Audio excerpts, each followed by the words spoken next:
देखिए, आयुर्वेद जो है वो एक लौती ऐसी पैथी है। हमारे पूरे दुनिया में 100 से अधिक पैथी है, मोर देन 100 पैथीज आते हैं।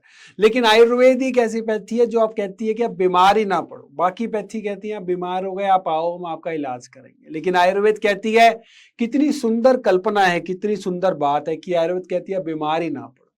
स्वास्थ्य स्वास्थ्य रक्षण मातुरस्य विकार प्रशमनम, यानी कि जो स्वस्थ व्यक्ति है उसके स्वास्थ्य का ध्यान रखना, और आतुर यानी कि जो बीमार आदमी है उसको ठीक करना वो दूसरा प्रयोजन है, और जो स्वस्थ है उसको ठीक रखना पहला प्रयोजन है। आयुर्वेद ही ऐसी पैथी है जो एक वेद यानी कि रिलीजियस टेक्स्ट का उपवेद है, यानी कि अथर्ववेद का उपवेद है आयुर्वेद।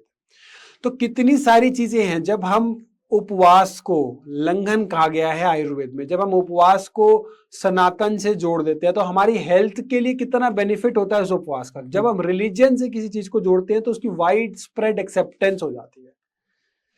जैसे एकादशी का व्रत रखना, 15 दिन में एक बार व्रत रखना, साल में 2 बार 9 दिन की फास्टिंग करना, ये सारी चीजें हमारे शरीर के लिए प्योरिफिकेशन के लिए बहुत जरूरी है, हमारे शरीर के शुद्धिकरण के लिए बहुत जरूरी है। आजकल हमने देखा है इंटरमिटेंट फास्टिंग का बहुत ज्यादा चलन है। मैं खुद करता हूँ डॉक्टर साहब जी। 12 से 15 घंटे की मेरी इंटरमीडिएट फास्टिंग रहती है। मेरा डिनर मैं यूजुअली कर लेता हूँ 8-9 बजे तक, और अगली मील जो नेक्स्ट डे मेरी होती है वो 9-10 बजे के बाद होती है मिनिमम। तो ये बहुत ज़रूरी है, मुझे इसके बहुत बेनिफिट्स मिले हैं। तो इंटरमिटेंट फास्टिंग, ये नए नए नाम जो आज हम सुन रहे हैं, ये आयुर्वेद में अनादिकाल से चलते हैं। खाना खाने का समय और खाना खाने ना खाने का समय बताया गया है। सूर्यास्त के बाद खाना ना खाएं और सूर्योदय से पहले खाना ना खाएं, क्योंकि यही वो समय होता है जब सूरज उग रहा होता है और हमारी जठर अग्नि यानी कि डाइजेस्टिव फायर जो है वो पीक पर होती है, और जो भी हम खाते हैं वो पच रहा होता है इस समय। जब हमारी जठर अग्नि पीक पर है तो जो खाना खा रहे हैं वो पच रहा होता है। अगर हम उसके आगे पीछे ऊपर नीचे खाना खाते हैं तो वो खाना पचता नहीं है।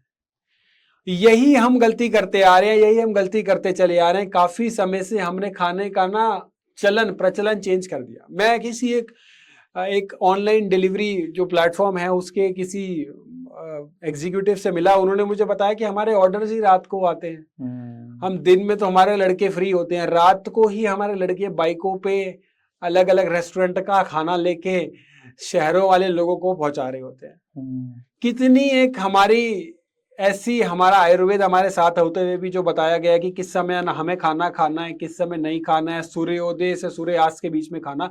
तो 9 से 6 की विंडो कर ली हमने। 9 बजे से पहले नहीं खाना, 6 बजे के बाद नहीं खाना। उस विंडो के अंदर अगर हमने खाना खा लिया तो वो इंटरमिटेंट फास्टिंग एक प्रकार की। तो खाना खाने का समय बड़ा निर्धारित होना चाहिए जिस समय हमारी जठर अग्नि प्रज्वलित है। अगर हम जो खा रहे हैं वो पच रहा है तो बहुत अच्छी बात है। हमने खाया 100 ग्राम और 100 ग्राम पचाया, बहुत अच्छी सिचुएशन है। 200 ग्राम खाया और 100 ग्राम पचाया तो बड़ी खराब स्थिति है। कहीं ना कहीं बीमारी को बुलावा दे रहे हैं हम। बीमारियों की जड़ है, बीमारियों की जड़ है बिल्कुल। 107 से ज्यादा बीमारियों के कारण होता है आम होता है अनडाइजेस्टेड फूड पार्टिकल, यानी कि जो हमने खाना खाया और वो डाइजेस्ट नहीं हुआ उसे कहा गया है आम। तो वो जो आम होता है वो कोलेस्ट्रॉल बढ़ाता है, एलडीएल बढ़ाता है, वीएलडीएल बढ़ाता है, यूरिक एसिड बढ़ाता है, और अन्य जितने जहर के नाम हम सोच सकते हैं हमारे शरीर में बढ़ते हैं, उसका कहीं ना कहीं पीछे जो कारण है वो आम होता है। आम खा गया अनडाइजेस्टेड फूड, जो हमने खाया, हमारी जठर अग्नि मंद थी उस समय, हमने खा लिया और वो पचा नहीं, शरीर में रह गया। वही अनडाइजेस्टेड फूड बहुत सारी बीमारियों का कारण बनता है। इसमें एक ये चीज भी होती है कि कहते हैं कि अगर फ्रूट्स खा रहे हो तो साथ में डेयरी प्रोडक्ट्स कंज्यूम मत कीजिए, या फिर कुक मील जो होती है, अनाज होता है, उसको कंज्यूम ना कीजिए, फ्रूट्स को बाकी चीज़ों से अलग रखिए। ऐसे ही सभी चीज़ों के लिए कुछ अलग चीज़ें डिफाइन की गई हैं, तो इन चीज़ों का भी ध्यान रखना होता है। जैसे आपने समय के बारे में बात करी कि खाने का समय होता है कि जब तक हमारा सूर्य उदय होने से सनराइज से सनसेट का जो हमारा टाइमिंग होता है आपने बताया, तो साथ साथ इन चीज़ों का भी ध्यान रखना चाहिए कि हमारे को क्या चीज़ किसके साथ खानी है और क्या चीज़ नहीं खानी है। बिल्कुल अमित, बहुत जरूरी है कि हम खाने पीने का किसके साथ खाना है, क्या खाना है, ये बहुत सारी बारी ना हम इग्नोर करते हैं। लेकिन हमारे माता पिता, हमारे दादा दादी, ये सब लोगों को पता था कि क्या विरुद्ध आहार होता है, और लेकिन हम आजकल हमें नहीं पता। विरुद्ध आहार की एक पूरा बताया गया है कि किसके साथ हमें क्या नहीं खाना। आज मैं आपके माध्यम से एक ये चीज बताना चाहूंगा, एक ऐसी चीज जो मैंने नॉर्थ इंडिया में और वेस्ट इंडिया में देखा है कि लोग भर भर के खा रहे हैं, और वो सबसे बड़ा विरुद्ध आहार है। कड़ी खाते हो आप? कड़ी, हाँ जी। कड़ी जो होती है ना, उसे दही को गर्म करके बनाया जाता है। दही की तासीर जो होती है उसको अगर गर्म किया जाए तो वो बिल्कुल ऑपोजिट हो जाती है, तो वो बन जाता है विरुद्ध आहार, संस्कार विरुद्ध। दही का जो अपने आप की जो उसकी तासीर है उसके वो ऑपोजिट हो जाती है। और कड़ी पकौड़े में क्या किया, दही को गर्म करके बना दिया, वो जहर बन जाता है जो हम खाते हैं कड़ी के नाम से। उसमें पकौड़े डाल के, अलग अलग मसाले डाल के, दही को गर्म करके। दही के रिगार्डिंग बहुत सारे मिसकंसेप्शंस हैं, दही को कब खाना चाहिए, कैसे खाना चाहिए, लेकिन ये कड़ी पकौड़ा जो है ना, ये आज के बाद खाना मतलब समझ लेना कि जहर खा रहे हो। इस तरीके से ये नुकसान देता है, इस तरीके से ये हमारे शरीर को खराब करता है। दही को कभी भी गर्म करके नहीं खाया जाता, दही को हमेशा ठंडा खाया जाता है। दही पे कभी नमक डाल के नहीं खाया जाता, दही पे कभी चीनी डाल के नहीं खानी चाहिए। क्यों नहीं खानी चाहिए? क्योंकि चीनी और नमक जो होते हैं वो केमिकली प्रोसेस्ड होते हैं, और दही में जो होता है वो बैक्टीरिया होते हैं, गुड बैक्टीरिया, जो हमारे गट के लिए अच्छे होते हैं। अगर हम उन पे नमक या चीनी डालते हैं तो वो बैक्टीरिया जो है वो मर जाते हैं, और वो जो फायदा दही को करना होता है वो दही हमें फायदा नहीं कर पाती है।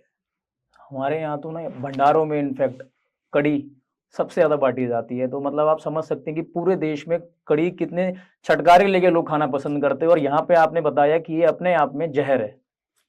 जहर है कड़ी, क्योंकि इसके अंदर एक तो दही गर्म हो गई, ऊपर से मसाले डल गए, तो दही जो है उसका कोई फायदा नहीं हुआ। उसको अगर खाना है तो हमें जो घर की दही अगर हम बनाए और मिट्टी के बर्तन में उसे जमाएं, बाहर की दही जो होती है वो पैस्चराइज होती है, उसका भी हमें फायदा नहीं होता, उसके बैक्टीरिया भी जो होते हैं वो मोर और लेस डेड होते हैं। जो घर की दही होती है वही हमें फायदा करती है। कोई एंटीबायोटिक खा रहा है, उसका गुड बैक्टीरिया सारा मर जाता है। अब अगर उसने दही खाई है, 15 दिन में उसका गुड बैक्टीरिया दोबारा से आ जाएगा, दोबारा से 15 दिन तक उसको दही रेगुलर खानी चाहिए। रात के समय दही का सेवन नहीं करना चाहिए, दिन में लेना चाहिए, और सुबह के समय ले सकते हैं और दोपहर के समय ले सकते हैं। रात के समय दही को अवॉइड करना चाहिए। ये बहुत जरूरी चीजें हैं। दही कफ वर्धक होती है, कफ बढ़ाती है। रात के समय लेते हैं तो कफ और ज्यादा बढ़ेगा।